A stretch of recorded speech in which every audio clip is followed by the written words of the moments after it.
tell you that normally we do a 90-minute show with intermission. We do 3 radio plays, and also the jingles and the jazz songs. But in Betty Strong, we like to keep it short. Short meaning an hour, maybe an hour and 10 minutes. So we're doing one play, and it's the comedy as you see in your program. I just wanted to very quickly point out that you all look so young. You probably don't remember this, but for those of you that are younger, this is before TV, when people would listen, I should say. Yeah, they would. They would watch the radio in the living room, and everything was family friendly. And the radio actors would be performing in radio stations around the country, and they didn't have tape, so they couldn't record. They could record on a transcription disc, but everything was done live across the country. So if you listen to some of the old radio shows, you hear some mistakes and so forth. We'll probably hear some today too.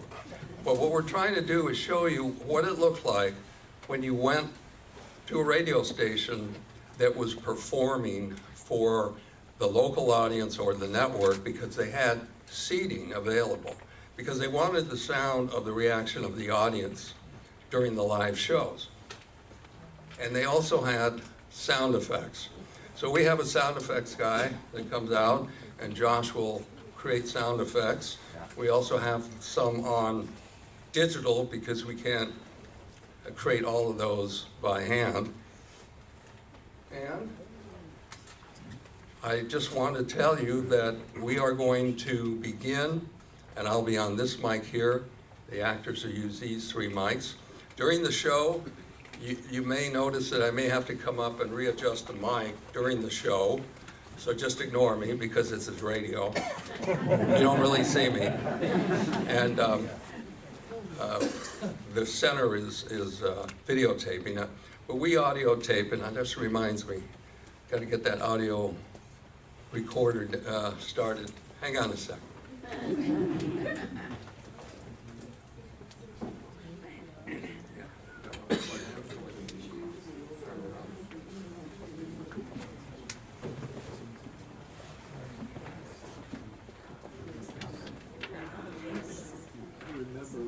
Furniture, they had a dozen of them old radio ones that were standing on the table. So I want to bring out our audience. I want to bring out our players, as we call them, and they'll take their seats here. And then during the show, they will come up to the mics and do whatever they need to do, whether it's read a part, sing a jingle, or whatever. Remember that in radio, the old commercials always had jingles. And so everything that we do is original from those scripts, the jingles as well as the radio stories. And then we throw in some jazz songs for entertainment. So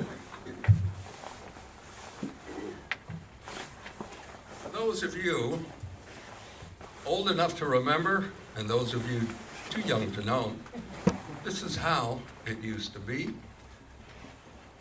Quiet, please. We're signing on in 3, 2, 1.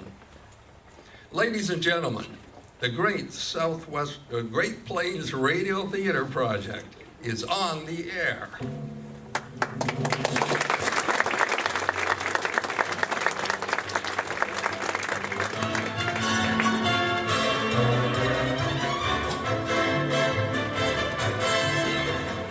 Live from the Betty Strong Encounter Center along the banks of the mighty Missouri in Sioux City, Iowa, the Great Plains Radio Theater Project presents an afternoon of live radio drama from the golden age of radio. GPR will bring you an episode that first aired on the NBC network, originating in Los Angeles, California, on February 10, 1943, from the popular and hilarious comedy series Fibber McGee and Molly.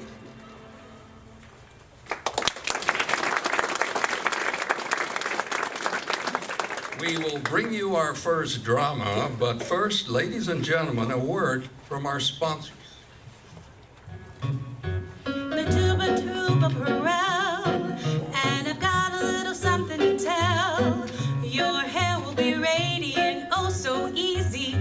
you gotta do is take me home and squeeze me. I'm the tube of Pearl, and I'll make your hair look swell. It'll shine, it'll glow, it'll be dandruff-free. For radiant hair, get a hold of me. Tallulah, the tube of Pearl shampoo. Yes, folks, take it from Tallulah. Prel Procter & Gamble's Radiant Cream Shampoo leaves your hair more radiant than any soap shampoo. And Prel removes unsightly dandruff in as little as 3 minutes. Doctors' examinations prove it. For hair radiantly clean, radiantly lovely, try Prel, your very next shampoo. I'm Tallulah, the tube of Pearl, and I've got a little something to tell. Your hair will be radiant, oh so easy. All you gotta do is take me home and squeeze me. I'm Tallulah, the tube of Pearl, and I'll make your hair look swell. It'll shine, it'll glow, it'll be dandruff-free. For radiant hair, get a hold of me. I'm Tallulah, the tube of Pearl shampoo.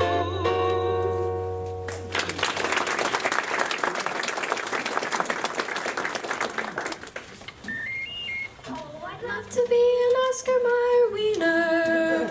That is what I truly like to be. 'Cause if I were an Oscar Mayer wiener, everyone would be in love with me. Oscar Mayer wieners, all meat and all good meats. Rich and complete meat protein, mildly seasoned to bring out all the good meat flavor. Buy a package or two of Oscar Mayer wieners today. Oh, I'd love to be an Oscar Mayer wiener. That is what I truly like to be. 'Cause if I were an Oscar Mayer wiener, everyone would be in love with me. And kids, be watching for the Oscar Mayer Wienermobile coming to your neighborhood this summer.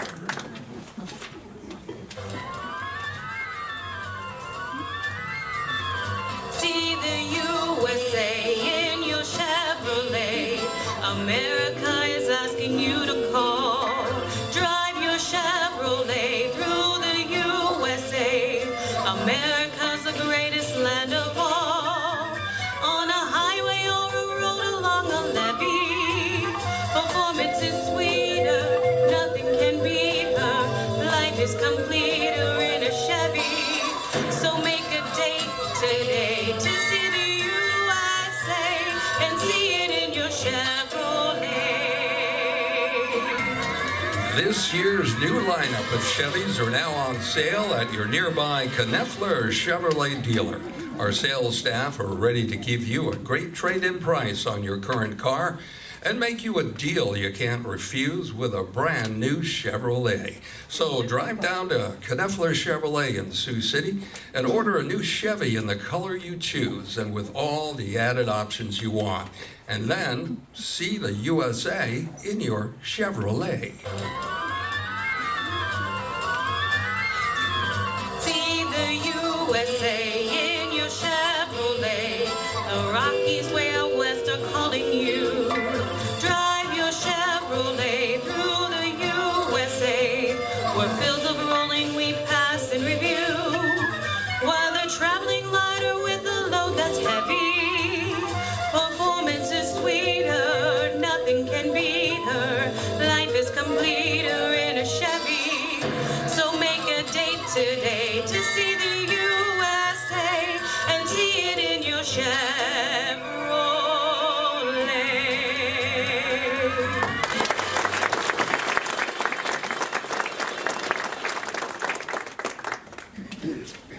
As you know, Prel shampoo is a great product for washing things out of your hair. Our next entertainer will attest to that fact. Ladies and gentlemen, please welcome back our GPR jazz singer, Marissa Anderson.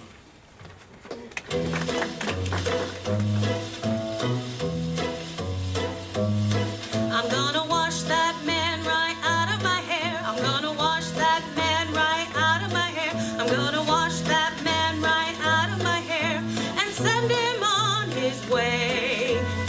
picture?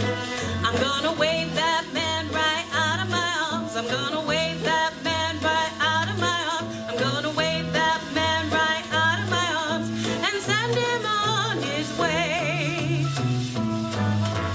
Don't try to patch it up, tear it up, tear it up. Wash him out, dry him out, push him out, fly him out, cancel him and let him go. Yes, sister, I'm gonna wash that man right out of my hair. I'm gonna wash that man right out of my hair. I'm gonna wash that man right out of my hair and send him on his way. If the man don't understand you, if he flies on different beams, waste no time, make no change, ride that man right off your range, rub him out of the roll call and drum him out of your dreams. If you laugh at different comics, if you root for different teams, waste no time, weep no more, show that what he'll adore is for, rub him out of the roll call and drum him out of your dreams. Oh.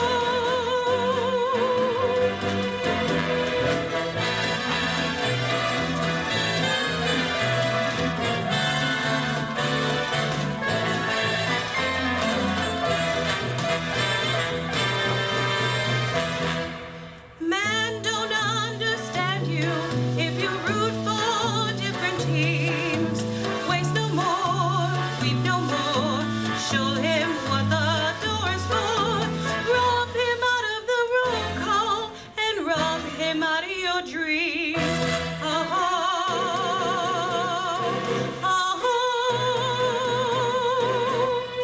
I'm gonna wash that man right out of my hair. Gonna wash that man right out of my hair. I'm gonna wash that man right out of my hair and show him to the door. I'm gonna wash that man right out of my hair. I'm gonna wash that man right out of my hair. I'm gonna out of my hair and send him on his way. Him on his way.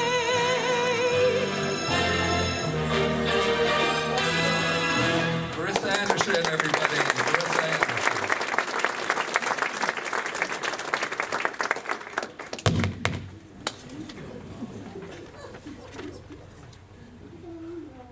The Johnson's Wax program with Fibber McGee and Molly.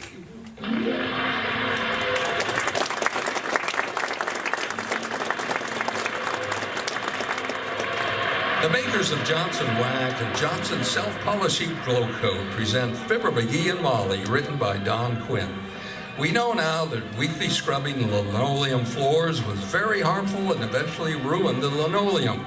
It's so much safer, so much easier to protect floors with the modern floor polish, Johnson's Self-Polishing Glow Coat. You see how it wears evenly and smoothly without chipping because Glow Coat has a flexible, non-brittle film. Make a note to remind yourself to buy some Johnson's Self-Polishing Glow Coat this week.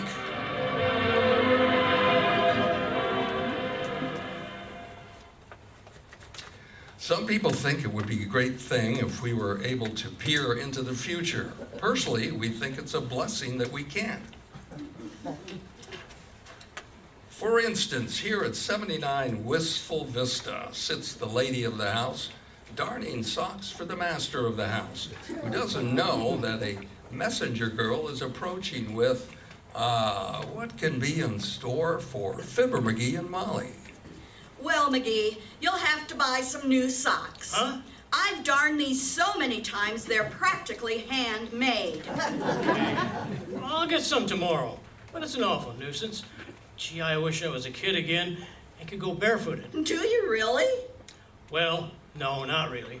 These guys that keep yearning for their childhood days are just kidding themselves. I wouldn't go through that again for $1 million. Why not? Oh, I was a little gangster back when I was a kid. Oh, go on. I ever tell you about the morning I and Skinny Candle and Bones Biddle and Stinky Hooper tied a wire across the schoolhouse steps? Oh, no. Then waited in the bushes for the teacher to show up? No, you nasty boy. Well, what happened? Well, We waited till noon, then suddenly realized it was Saturday. So we started running down to the old swimming hole, and I tripped on the wire and darn near busted my... Oh, come in. Package for Miss McGee. For me? Are you Miss McGee? Well, what do I have to do? Show you my marriage license? No, I can see Mr. McGee. Nobody else would live with him. Well, kid, what are you holding your hand out for? What do you think, Fibber? Give the girl a tip. Well, here you go. I guess that will do.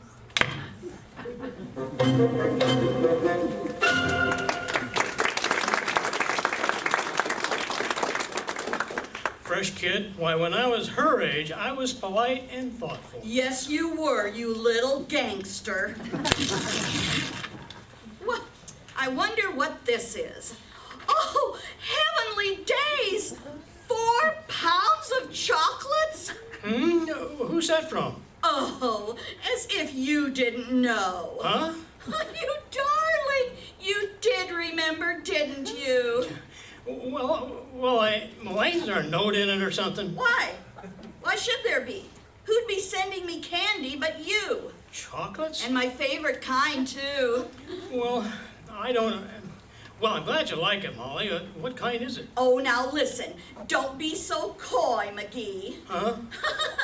You can't fool me. No. Well, our anniversary comes up once a year, they say. Or is that Christmas? No, I think it's our anniversary. Isn't there any... Didn't I put a note in it? Well, I don't see any, but you didn't have to. If a man can't send a box of chocolates to his wife without a lot of explanations, I'd like to know who can do something. Hi, Fibber. Hi, Molly.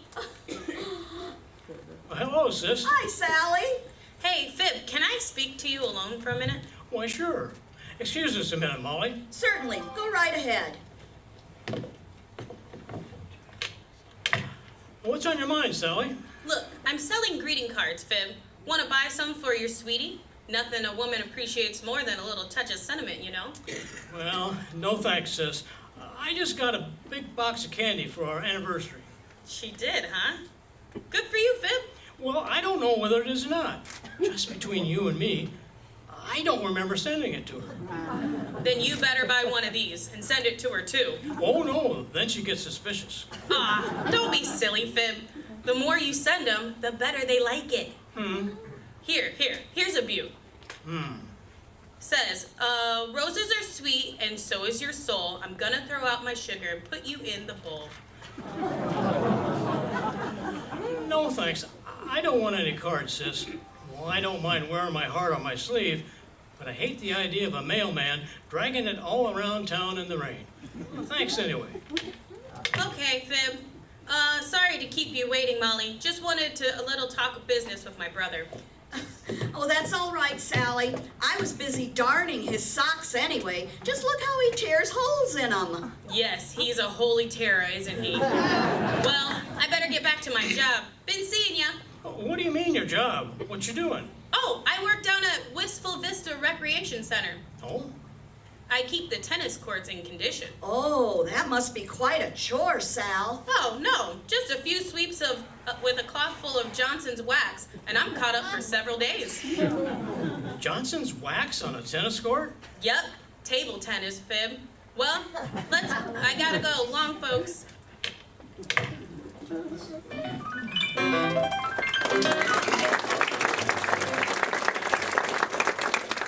Oh, McGee, I wish you'd never sent me this candy. Just can't keep my hands out of it. It's so good. Don't you like it? Well, sure I like it. Why shouldn't I like it? Well, you keep eyeing the box like you were afraid of it, and it was going to eat you. I do? Well, I guess I just got a complex about candy. Ever since my mother used to feed me nougats to pull out my baby teeth.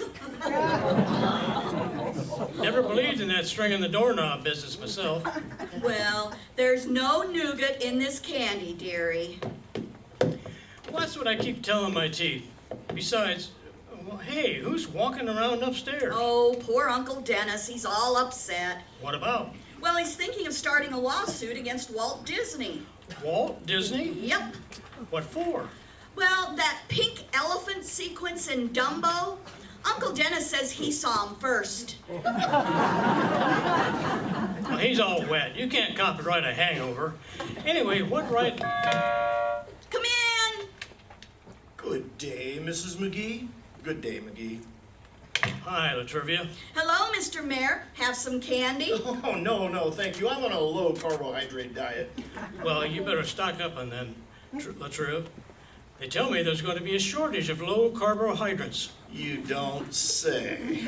If I might make a suggestion, McGee, it would be to the effect that people who have no clear comprehension of a subject under discussion would be well advised to maintain a discreet silence.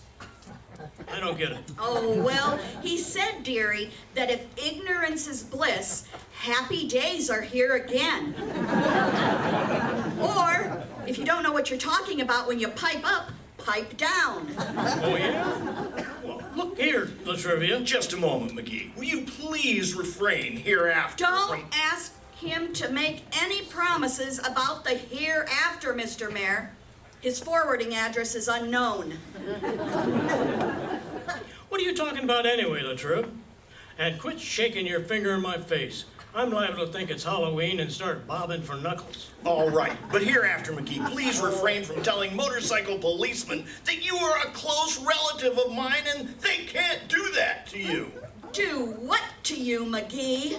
If he's referring to what I think he's referring to, he means that I got a ticket yesterday for parking 8 minutes overtime. For parking 1 hour and 8 minutes overtime. Well, can I help it if I forgot to set my watch back last Sunday night? You weren't supposed to set it back. You were supposed to set it ahead. In that case, it would be 2 hours and 8 minutes.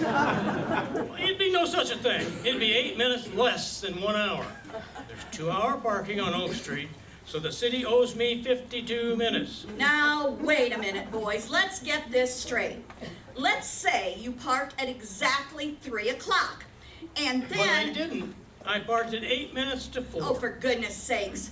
You might at least park on the even hour. The odd minutes make these arguments too confusing. Yes, anyway, McGee, the justness of the complaint does not concern me. What I object to is your assuming that I, as mayor of Wistful Vista, would abuse the power of my office. Furthermore, you had no business telling the officer that I was your nephew on your mother's side. You leave my mother out of this, Latrivia. Fine thing. Dragging a guy's family into a sordid case like this.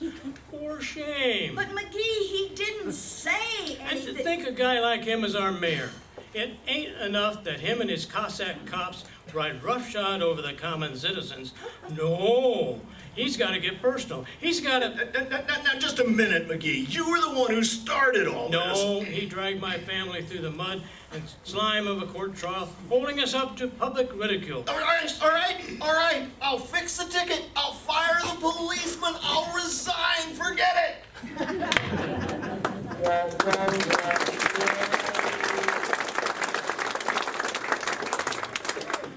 Boy, I should have been a lawyer.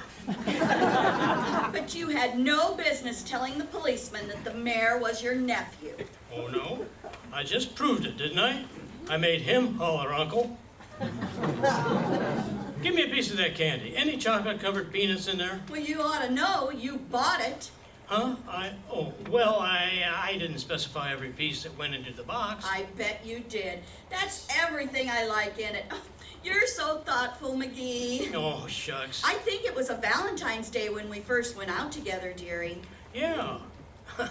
Well, I carved our initials inside of a big heart on that old oak tree in back of the brewery. It was a schoolhouse. The brewery. The schoolhouse, McGee. Oh, I remember it was the brewery because the only grove of trees where you could hitch a horse to was... McGee, for 20 years and more, I've been telling people it was the back of the schoolhouse, and I can't change it now. Heavenly days. What's so romantic about a brewery? Well, if it had been in back of the schoolhouse, I'd have ruined my jackknife. The only tree back there was a big steel flagpole. Hello, folks. Oh, hi, Andy. a piece of candy. It's wonderful. Stop bragging, McGee. Oh, I ain't bragging. I don't even know who. Oh, here. Have a nougat, Andy. No thanks. Say, do you people ever see Life magazine? Yes, we do, Andy. Why do you ask? Well, the Johnson's Wax people have a double-page ad in Life next Friday, and I didn't want you to miss it. We're featuring the Consumer's Pledge for Total Defense. What you mean, pledge? Well, look, here's one of the cards for Molly to sign. Read it, Molly. All right. As a consumer in the total defense of democracy, I will do my part to make my home, my community, and my country ready, efficient, and strong. I will buy carefully. I will take good care of the things I have. I will waste nothing. Place for signature. Consumer Division, Office of Price Administration. Well, I'll certainly sign that, Andy. Well, thanks, Molly. This is mighty important right now. If there was ever a time to conserve and save, and protect and preserve, it's today. And Johnson's Wax does all of them in so many ways. It's a pretty necessary item on your kitchen shelf. Oh, say, that reminds me. I'd better go in the kitchen and see if I have enough Johnson's Wax on hand. Just excuse me a minute. Certainly, Molly. Well, Fibber, I'll take a chaw of those chocolates, chum. Well, here, help yourself. Yeah? And look, you didn't send this candy to Molly, did you? Not me, pal. I don't send candy to married women. I'm allergic to buckshot. Why, didn't you? Well, if I did, you can bop me with a bonbon if I remember doing it. Well, maybe you walked in your sleep again and crashed a confectionery store. Hey, I wonder if... No, that ain't possible. The candy stores aren't open that late. Still, hey, you call on a lot of stores, don't you? Sure, now that I'm taking these cards around. Well, look, kind of snoop around and see what you can find out, will you?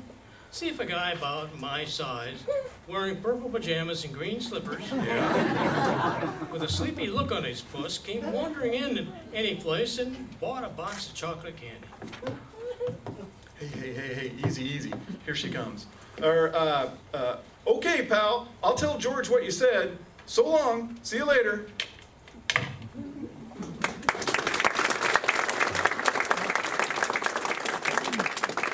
So long, George, Say, who's George, McGee? And, what do you want Andy to tell him? George? Yeah, George. Oh, George. Yeah, well, he's, he meant old George Frahulis. Who on earth is George Frahulis? Well, he used to have the tire shop on 14th Street. Just sold it and took up blacksmithing. I just told Andy to wish him good luck. Oh, well, toss me one of those coconut creams, McGee. They're delicious. Here. Thank you. My, I don't know when a box of candy has intrigued me like this one, dearie. Yeah, me either. Me too. What? Well, I'm glad you like it, Molly. You always did like mixed chocolates, didn't you? Yes, and weren't you nice to remember? Yes. But then you were always thoughtful. Always the gentleman. Yeah. Remember the time I dropped my handkerchief at the dance and you and Otis Carpenter both rushed to pick it up? Yeah. And bumped your heads together and knocked each other out? Yeah, but I came too. That guy's still unconscious. Oh my, you were jealous of him. I believe you still are. I am not. Say, I saw in the paper last night that he's in town. What's the matter? Well, this candy kind of choked me. In fact, I think any of it choked me. Well, what do you mean? Well, I mean that Otis Carpenter. He might be the guy who, well, he'd make me choke on a caraway seed. The very mention of his name makes my... You see? You are jealous. Here, have some candy, McGee. Help yourself to all you want. Oh. Any man who remembers his wife like this for their anniversary deserves anything he can get. Well, I wish you'd quit saying that, Molly. Why, for goodness sakes? You did send it to me, didn't you? Well, who'd you suppose sent it? Come in. Hello, folks. Oh, hello, Mr. Wimple. Well, hi, Wimple, old man. How's everything? Oh, just peachy, Mr. McGee. Well, you're looking very well, Mr. Wimple. Is your wife away? No, but Sweetie Face is very busy with the new ambulance unit, Mrs. McGee. The ambulance unit, eh? Yes, She a nurse or a driver, Wimple? neither one, Mr. McGee. She holds up the ambulance while the other girls crawl under it and make repairs. Well, your wife is very strong, isn't she, Mr. Wimple? Indeed she is. Why, do you know, I've seen her tie a bow knot in a steel crowbar. Gee, really? Yes, sirree. Wow. I don't mind telling you, I had a terrible time getting out of it, too. My neck was sore for weeks. Well, there's one thing about your married life, Wimp. You never know what's coming next. Yes, that's something to be thankful for, isn't it? But I really owe a lot to Sweetie Face. Yeah? She made me the man I am today. Oh, and what kind of man is that? Oh, come now. Let's not get clinical, Mrs. McGee. Well, bring her over sometime, Wimp. I'll get a hot iron and then we'll play hot potato. Oh, I just can't get her to go out anywhere socially, Mr. McGee. She says she'd rather stay home with her artwork. Oh, artwork. Does she paint too? Oh, indeed she does. She did a wonderful painting of two moonshiners working down in the Kentucky hills. Wow. What did she call it? Still life. I'll never forget the time I asked her to paint me. And did she do that? In a way she did, Mrs. McGee. She gave me a beautiful shellacking. I suppose she was just being playful. Of course, of course. She has a grand sense of humor. One day I said to her, Sweetie Face, let's not play so rough. And she said, all right, Wallace, let's play beanbag. And I said, oh, dandy. And then everything went black. My goodness, I never knew beans came in 100-pound bags. Well, good night, folks.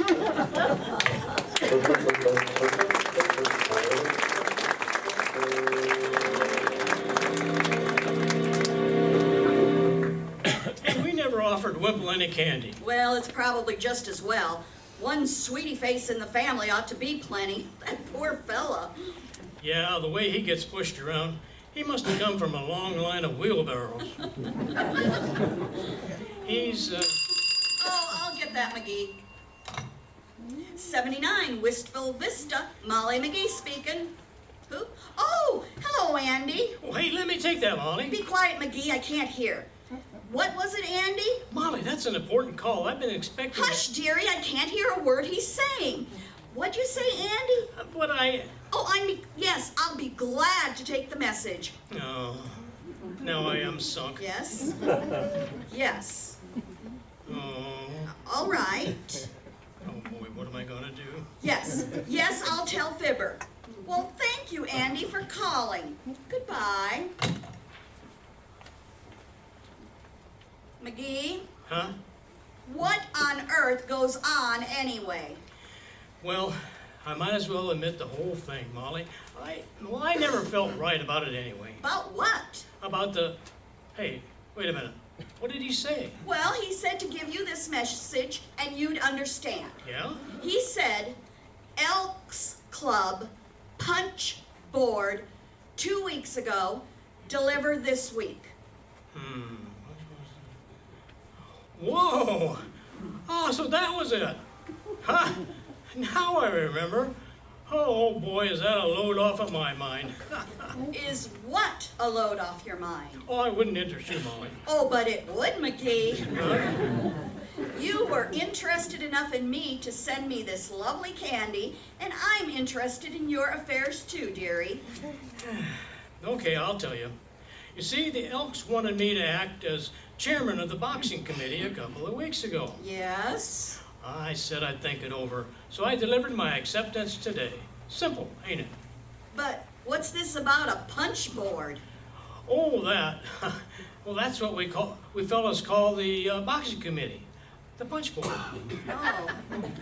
Well, hand me a piece of that candy, will you, Molly?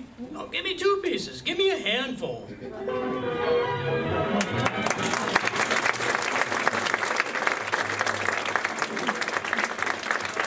Speaking for the makers of Johnson's Wax Finishes for home and industry, invite you all to be with us again next week for another episode of Fibber, McGee, and Golly. Good night.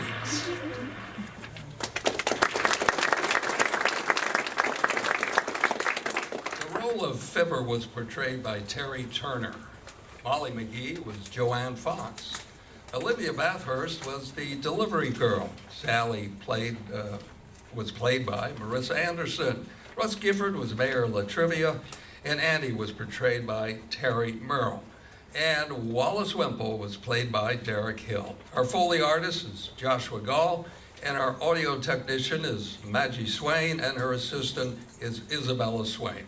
I'm your announcer, Ralph Swain. This is NBC, the National Broadcasting Company.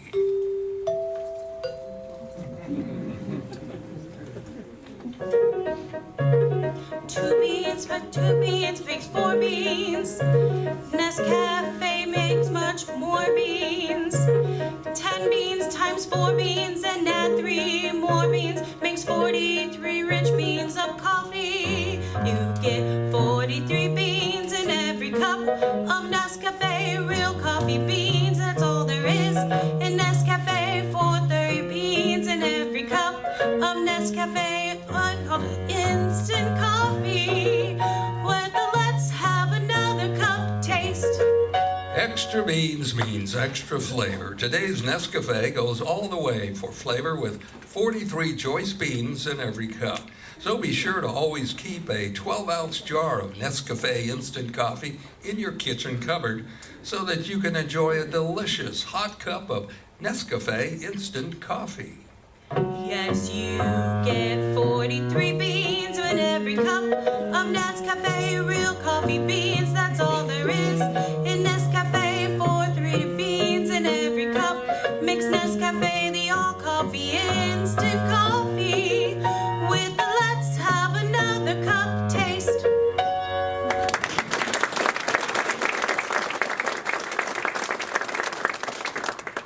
Following a roller coaster winter here in Iowa, spring has finally arrived, along with the red-breasted robin. Ladies and gentlemen, please welcome Marissa Anderson.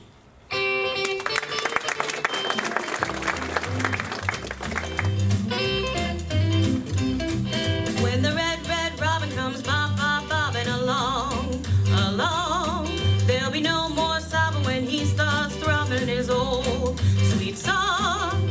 Wake up, you sleepyhead, get up and do it again, cheer up, the sun is red, live, love, laugh and be happy. What if I've been blue, now I'm walking through fields of flowers, rain may be glistening, but I'm still listening for hours and hours.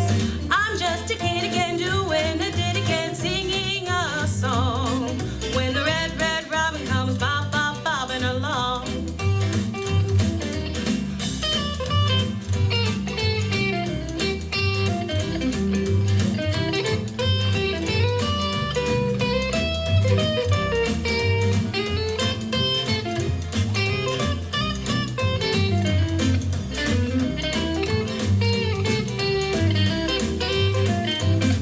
When the red robin comes bobbing along, there'll be no more sobbing when he starts throbbing along his song. Wake up, you sleepyhead, get up, get out of bed, cheer up, the sun is red, live, love, laugh, and be happy. What if I've been blue, now I'm walking through fields of flowers, rain may be glistening, I'm still listening for hours and hours. I'm just a kid again, doing the ditty again, singing a song, when the red robin comes bobbing along. When the red robin comes bobbing along. Marissa Anderson. Thank you, Marissa.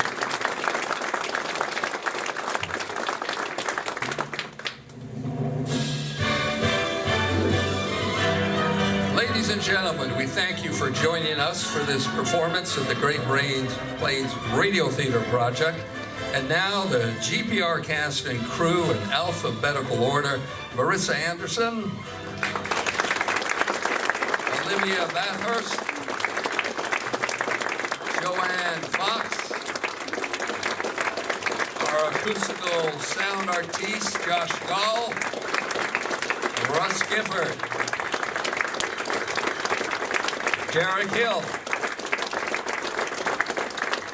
Terry Burrow,